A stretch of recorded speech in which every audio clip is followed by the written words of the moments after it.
बचपन से ही मुझे ऐसा लगता था कि I am not comfortable in my body. Main important education नहीं है, यहाँ पे मेंटलिटी मैटर करती है। सोसाइटी और समाज के लोगों ने मुझे जीने नहीं दिया और ये वक्त एक ऐसा आया जहां पर लोगों की तानों की वजह से मुझे जाकर के अपना वो जेंडर को चेंज करना पड़ा। इस विमेन्स डे पे let's redefine womanhood. Trans women are women. आइए सुनते हैं उनकी कहानी उन्हीं के जुबान।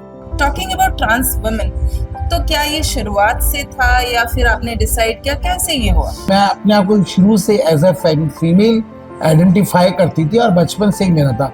ये नहीं कि बाद में जाके मुझे पता चला या उसका लगा। मैं बचपन से ही स्कूल में फेमिनिन ड्रेसेस पहन करके, मम्मी की साड़ीज पहन के, सिस्टर की कुर्तीज वगैरह पहन के, तो ये मेरा बचपन से ही था। तो ऐसा नहीं कि मुझे ट्रांजेक्शन्स की जरूरत पड़ी या क्या। हाँ, ट्रांजेक्शन की जरूरत पड़ी क्योंकि लाइफ में बहुत सारे चेंजेस आए कि सोसाइटी और समाज के लोगों ने मुझे जीने नहीं दिया और ये वक्त एक ऐसा आया जहां पर लोगों की तानों की वजह से मुझे जाकर के अपना वो जेंडर को चेंज करना पड़ा।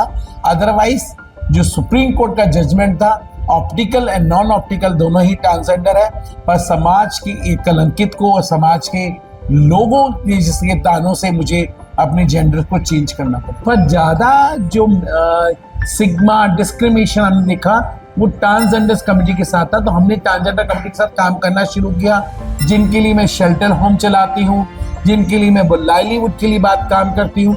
उनके साथ साथ में मैं और अलग अलग डिपार्टमेंटों के साथ में एडवोकेसी करके उनकी गाइडलाइन एंड पॉलिसीज में चेंज करके समाज को मुख्यधारा से लाने का कार्य करती हूँ। जस्ट लाइक हम देखा जाए तो हमने बड़े बड़े कॉर्पोरेट सेक्टर जैसे like Hindustan zinc, Tata steel, Amazon, Flipkart जैसे बड़े बड़े कॉर्पोरेट सेक्टर्स में है, वहाँ पर हमने ट्रांसजेंडर्स कम्युनिटी को काम करने पे उनको वहाँ पर हमने काम के लिए रिकमेंड किया हुआ है। जब से मैं बचपन से ही मुझे ऐसा लगता था कि I am not comfortable in my body.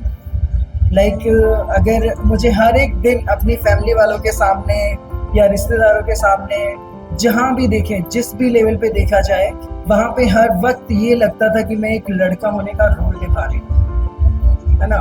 मतलब पूरी लाइफ के अंदर जब भी, आज भी कई बार ऐसा होता है, कई जगह ऐसी होती है जहाँ पे मैं मुझे मजबूरन वो रोल आज भी निभाना पड़ता है कि आप समझते हैं इस चीज़ों को कि फैमिली प्रॉब्लम्स, ये रिलेशन वाले या जो समाज, इतनी सारी जो भी डिस्क्रिमिनेशन होते हैं, उनकी वजह से हमें कई बार अपनी भावनाओं के अगेंस्ट जाकर भी हमें वो रोल निभाने पड़ते हैं जो कि हम नहीं चाहते, जो कि हम नहीं होते हैं। सो बचपन से मैंने यही देखा है कि मेरे अंदर एक औरत छुपी है, एक वुमेन छुपी है, जो मैं धीरे धीरे जैसे जैसे मेरे में हिम्मत आ रही, मैं उस वुमेन को अपने आप बाहर दर्शा रही हूँ, खुद अपनी फीलिंग्स के साथ जीना सीख रही हूँ।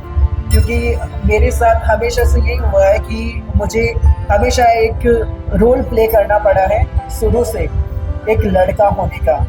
मेरी जर्नी स्टार्ट हुई थी लाइक फ्रॉम 6th क्लास। सो मैंने उस टाइम से रियलाइज़ किया कि like I am something different. So I always use to style my self like a feminine guy. So now I am open, like purely open, and I am receiving lots of love from Haryana, all over India. And पहले starting में बहुत problem हुई, like बहुत सारी चीज़ें हुई, like कि suicidal thoughts आए, बट एट द एंड मैं खुद को स्ट्रॉन्ग करूँगा, तभी मेरी जो अपकमिंग जनरेशन है, जो अपकमिंग लाइक कम्युनिटी के पार्ट्स हैं, लाइक तभी वो स्ट्रॉन्ग हो पाएंगे। सो ये मेरे माइंडसेट का थॉट है कि ना तो मुझे किसी लड़की की ज़िंदगी ख़राब करनी है, ना ख़राब करने देनी है।